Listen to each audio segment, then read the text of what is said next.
Chers internautes, nous vous saluons dans le beau et précieux nom de notre Seigneur et Sauveur Jésus. Nous voici encore dans un nouveau numéro sur la mission intégrale.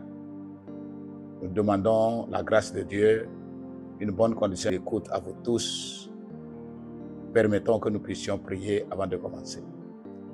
Grand Dieu, nous voulons bénir ton nom, nous voulons t'élever pour la grâce que tu nous donnes. Tu nous permets encore de nous retrouver dans un nouveau numéro. Nous demandons que ton esprit nous inspire afin que nous communiquions ta volonté au cœur et permet à chacun d'avoir une bonne condition d'écoute et de pouvoir transformer ces mots en action dans les vies pour la gloire de ton nom. C'est au nom de Jésus que nous avons prié. Amen.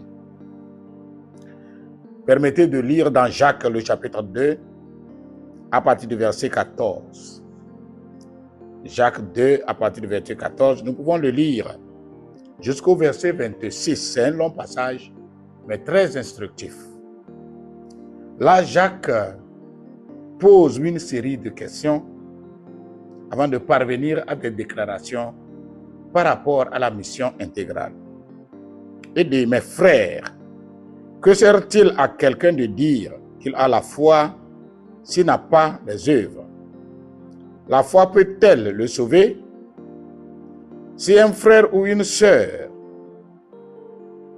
sont nus et manquent de la nourriture de chaque jour, et que l'un d'entre vous, vous leur dites, allez en paix, chauffez-vous et vous rassasiez, et que vous ne leur donnez pas ce qui est nécessaire au corps, à quoi cela sert-il? Il en est ainsi de la foi, si elle n'a pas des œuvres, elle est morte en elle-même. Mais quelqu'un dira, toi, tu as la foi, et moi, j'ai les œuvres. Montre-moi ta foi sans les œuvres, et moi, je te montrerai la foi par mes œuvres. Tu crois qu'il y a un seul Dieu? Tu fais bien. Les démons le croient aussi et ils tremblent. Veux-tu savoir, ô homme vain, que la foi sans les œuvres est inutile? Abraham, notre père, ne fut-il pas justifié par les œuvres lorsqu'il offrit son fils Isaac en sacrifice sur l'autel? Tu vois que la foi agissait avec ses œuvres et que par les œuvres, la foi fut rendue parfaite. Ainsi s'accomplit ce que dit l'Écriture. Abraham crut en Dieu et cela lui fut imputé à justice et il fut appelé ami de Dieu.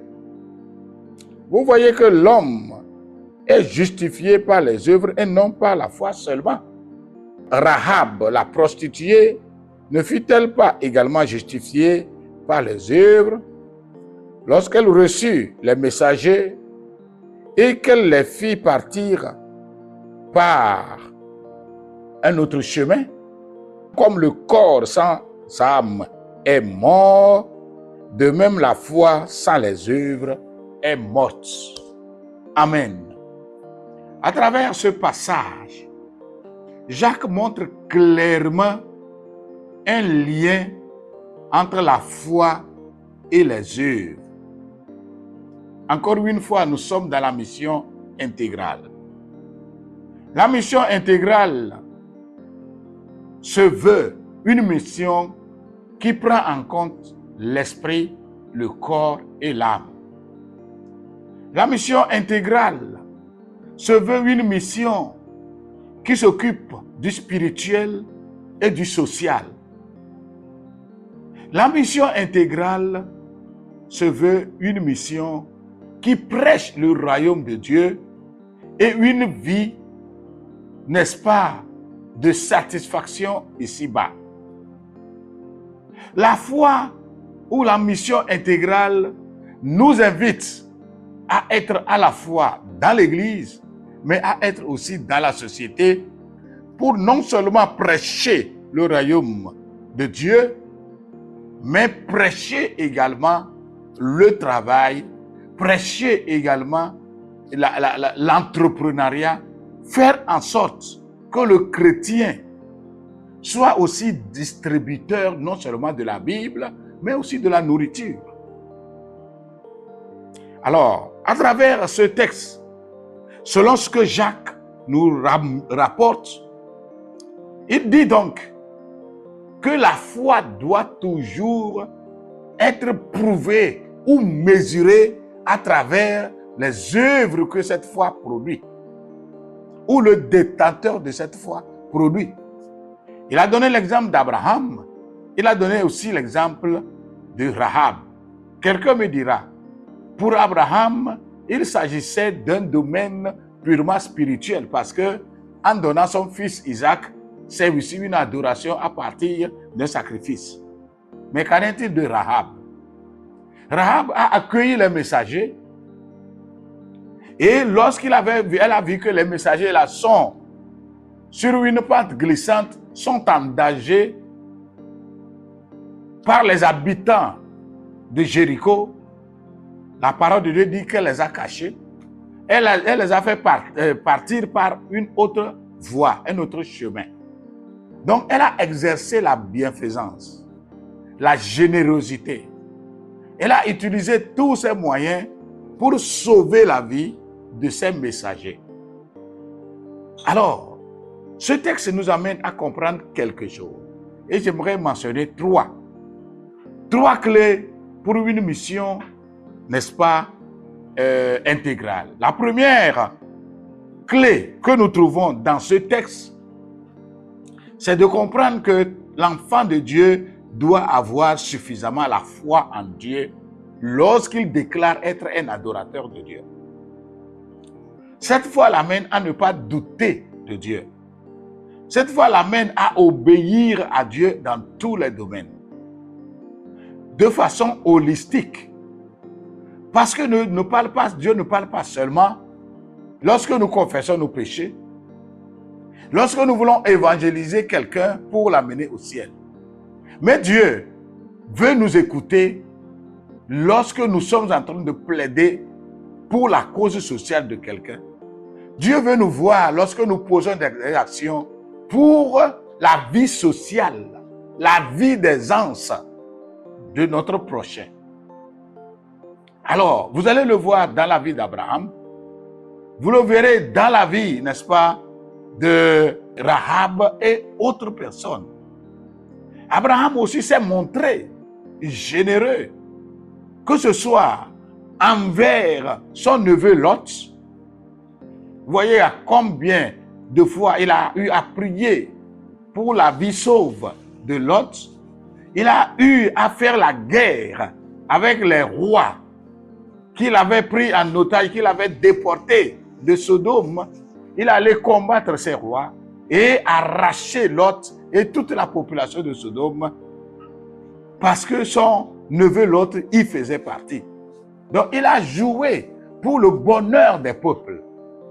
Abraham a creusé des puits pour des populations entières parce que ce n'était pas lui et sa famille seule qui bénéficiaient, n'est-ce pas, de ces puits qu'il creusait, mais les habitants de la contrée aussi s'en servaient normalement. Et donc, cela nous amène à comprendre que, oui, une fois que quelqu'un dit qu'il a la foi, cette foi devrait se mesurer à partir des actes sociaux et sociables qu'il pose. Le deuxième élément que j'aimerais dégager de ce texte, c'est d'amener quelqu'un à comprendre que la prière seule ne suffit pas.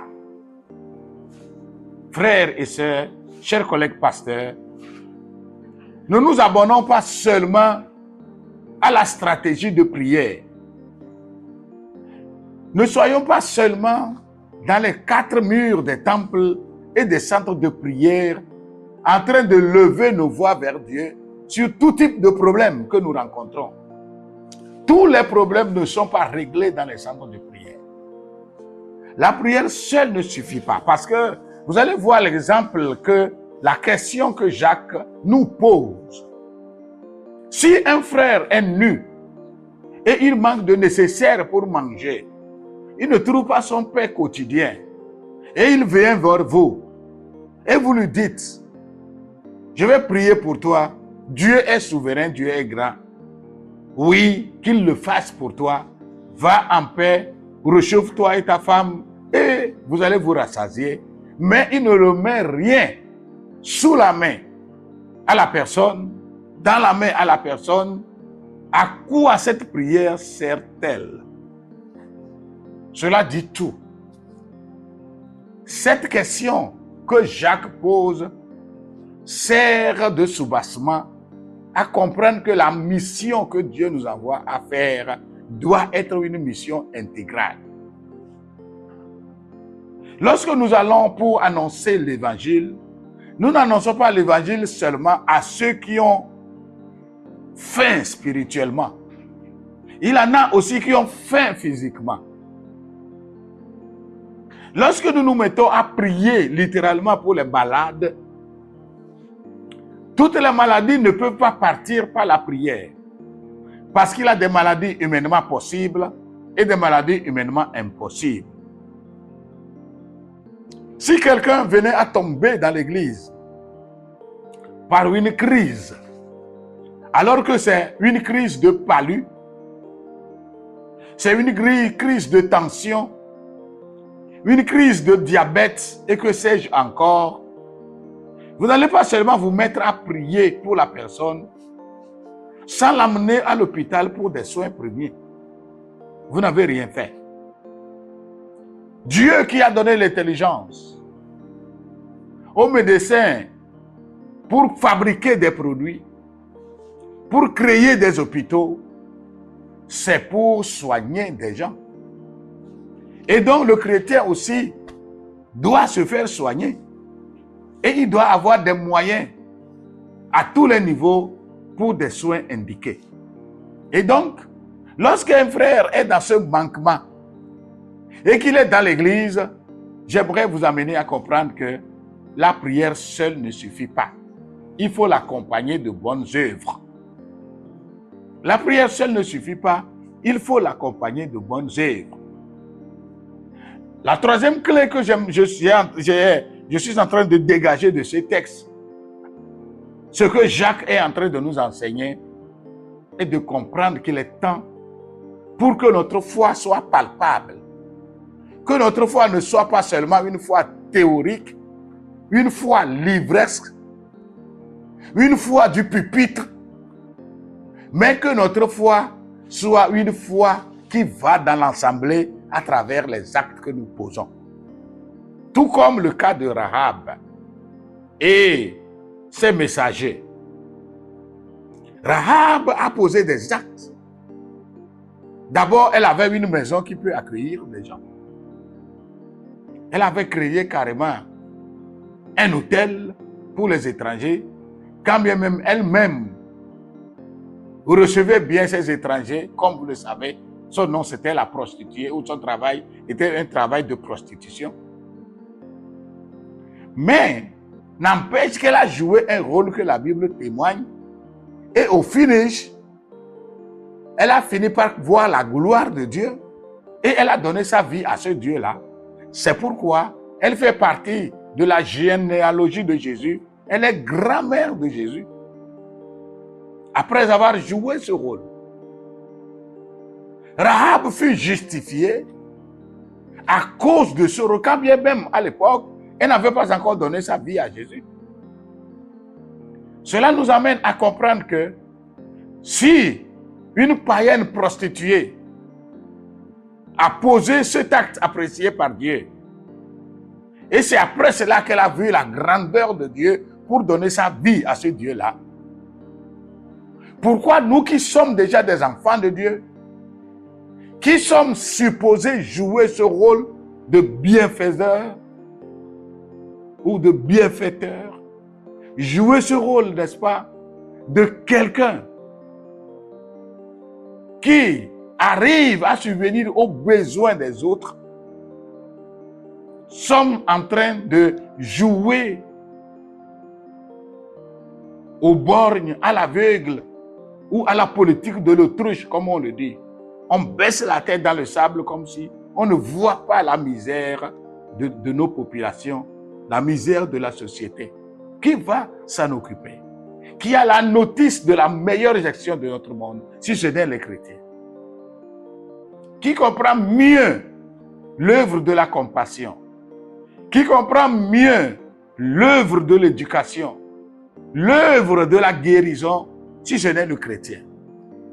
Alors, notre foi ne doit pas s'arrêter seulement à dire aux gens, crois au Seigneur Jésus et tu seras sauvé, toi et ta famille.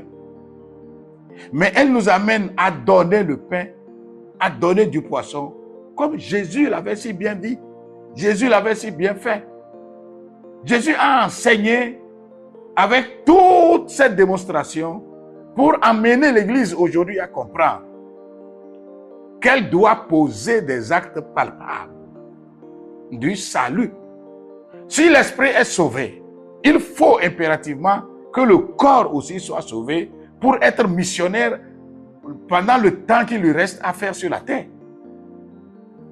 Il a besoin de l'argent, il a besoin de vêtements, il a besoin de maison, il a besoin des habits, il a besoin de se déplacer aisément pour amener l'évangile d'un point A à un point B. Il a besoin d'être éduqué, d'éduquer ses enfants.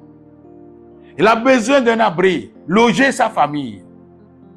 L'Église doit comprendre que si elle doit continuer sa mission jusqu'au retour de Jésus, elle doit changer de paradigme. Comprendre la place significative, la place importante, la place désignée de la mission intégrale. L'Église doit impérativement s'engager pour l'œuvre sociale. Et cette semaine, nous sommes dans la mission intégrale. Vous êtes invités à poser des actes dans ce domaine. L'Église doit comprendre. Elle doit comprendre que sa mission est appelée à être intégrale. Elle doit comprendre que la prière seule ne suffit pas. Elle doit comprendre qu'elle est appelée à poser, n'est-ce pas, des actes. Sa foi ne doit pas s'arrêter à la théorie, mais il faut une foi pratique. Que Dieu vous bénisse. Merci de me donner ce temps pour m'écouter. Ma prière, c'est que ce message soit transformé dans vos vies. Grand Dieu, je bénis ton nom pour la vie de quelqu'un qui m'a écouté. Que ton nom soit élevé dans sa vie. Permets qu'il mette en pratique ce message dans cette semaine de la mission intégrale. Bénis une église, bénis un pasteur, bénis un chrétien. Manifeste ta gloire et que ce message de la mission intégrale atteigne les coins et recoins de la vie. Amen. Que Dieu vous bénisse et merci, à la prochaine. Faites une bonne publicité. Envoyez ce numéro à tous, à toutes vos connaissances pour que le message soit entendu et mis en pratique. Dieu vous bénisse. Shalom et à la prochaine.